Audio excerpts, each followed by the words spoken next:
All right, well, good evening, everybody. It is Wednesday, June the 24th, and I'm glad to be with you by way of video tonight. We are going to continue with our regularly scheduled study in Philippians chapter 1, verses 12 and 13. We could lump 14 in there as well, but I didn't have enough room on the wall, so I just left that one off. We may deal with that later. Before we get into the text, there are a couple of things that I want to make mention of. First of all, in terms of just announcements, we do have a team of folks that are going to Oklahoma very soon. And if you would like to help with that, whether it be, I know they're collecting grocery bags, the plastic grocery bags or Walmart bags for a project that the camp is doing. If you want to help bring those in, that would be great. Some of you may be out there and you're not interested in going to Oklahoma, but you want to help. And so maybe you would want to help with the cost of somebody going, because it does cost for folks to be able to go on this trip. So if that's something you would like to help with, I know there are folks that would be appreciative of that. Any other announcements that need to be shared, if you can get those to me or to Becky, we can push those out on the Remind app. I do want to make mention of a couple of prayer requests.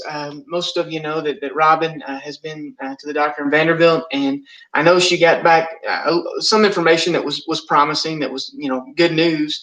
But there's still questions, like things that we don't know, and we don't know why, don't know what's going on, and so that can be really frustrating. So I hope that you'll be praying for Robin and Carrie through all of that. Ava, I haven't heard an update on Ava lately, so Shirley, if you happen to be listening and wouldn't mind to share that with us, I would appreciate it. Or anyone else that has an update on Ava. But I know that she continues to need your prayers, so please do that. And then last but not least, I do want to mention Mitch and Karen have been asking prayer for their nephew who did pass away. I believe it was 2 nights ago. So I know that family, remember Philip's family, they will be much appreciative of your prayers. So please keep those in mind. For us tonight, again, we're in Philippians chapter 1. I'm going to step off the screen and read this with you. I hope you'll read along with me. And then we'll come back and make some comments on a few of the phrases, okay? But let's read along together. Philippians 1, 12 through 13. Now, I want you to know, and before we read this, let me remind you, too, that Paul is writing to the church of Philippi.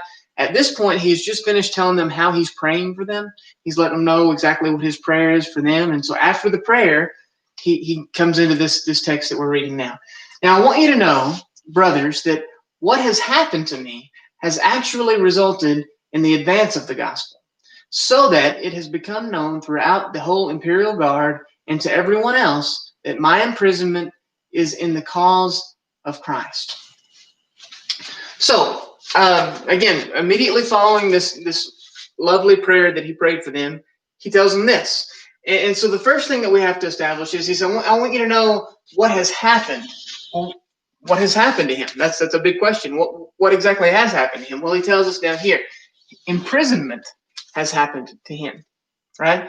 That's where he is. He's in prison, and he's saying, guys, I just want you to know that, as we go from here, what has happened to me, this imprisonment that I'm under, actually is for the advancement of the gospel.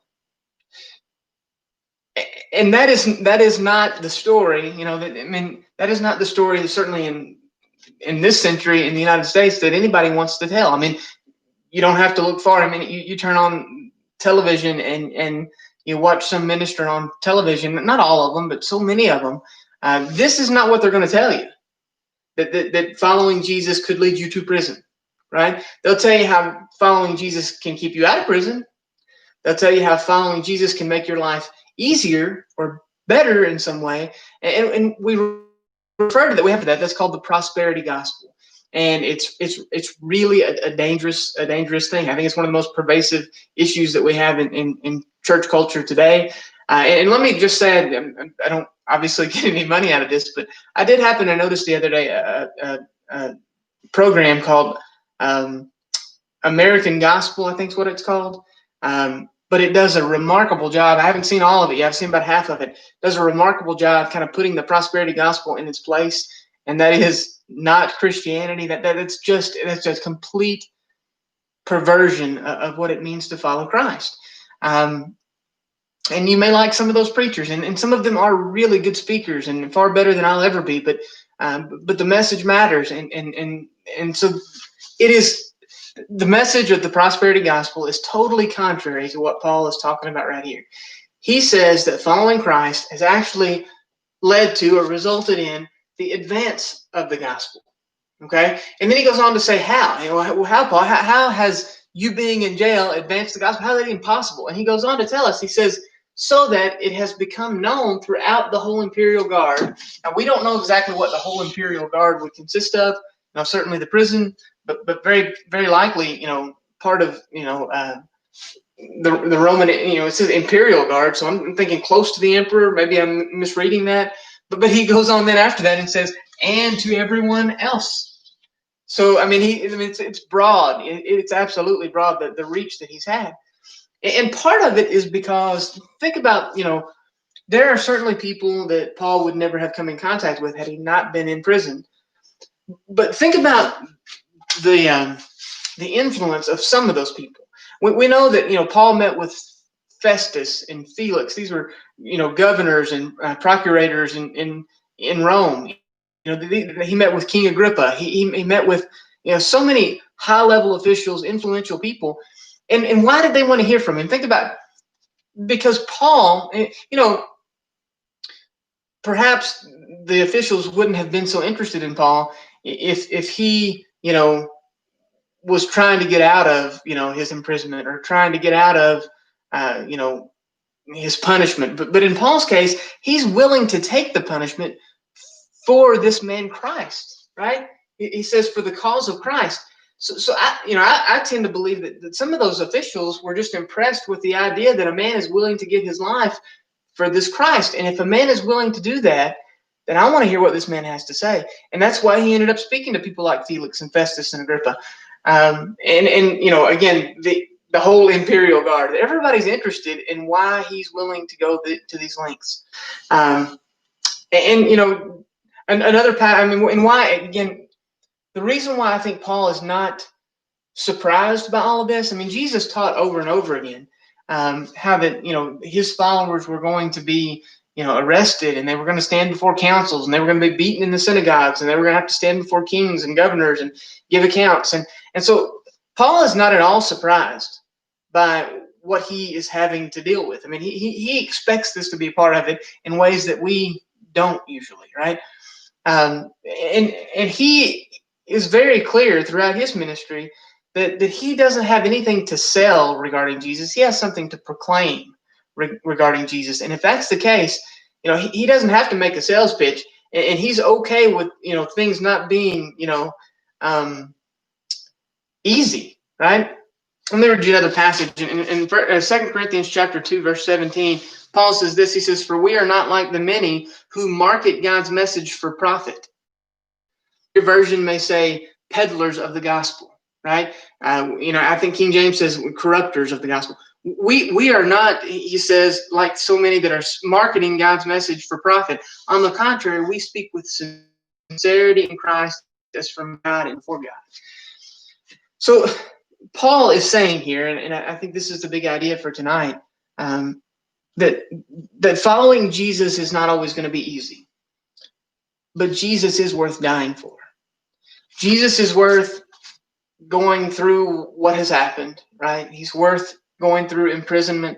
He's worth, ultimately, again, giving your life for him.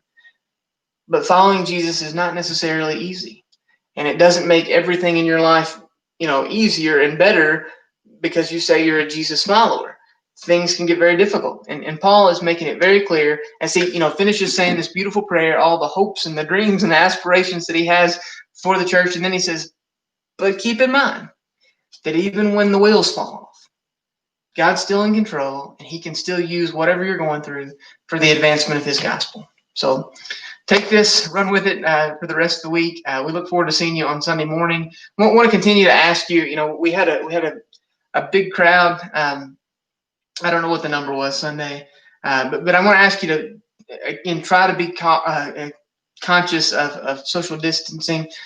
We do have, I noticed this particular Sunday, we had both of the right two sections of pews pretty much full, and then not very many on the left side. So just try to keep in mind social distancing whenever you choose a pew, and help us out with that this coming Sunday. And again, no one has made mention to me if they would be, feel more comfortable if folks were wearing masks. But keep in mind, the reason to wear masks, if you choose to, is not so much to keep you from getting sick as it is to keep someone else from getting sick. So sometimes, that's what loving your neighbor looks like. So if, I'm not saying anybody's required to do it, and I didn't have one on last Sunday either, but it is a way to protect the people around us. So let's just be conscious of all that. Again, thank you for listening tonight, and look forward to seeing some of you on Sunday, and others of you, if you need me through the week, I hope you'll let me know. Have a good night.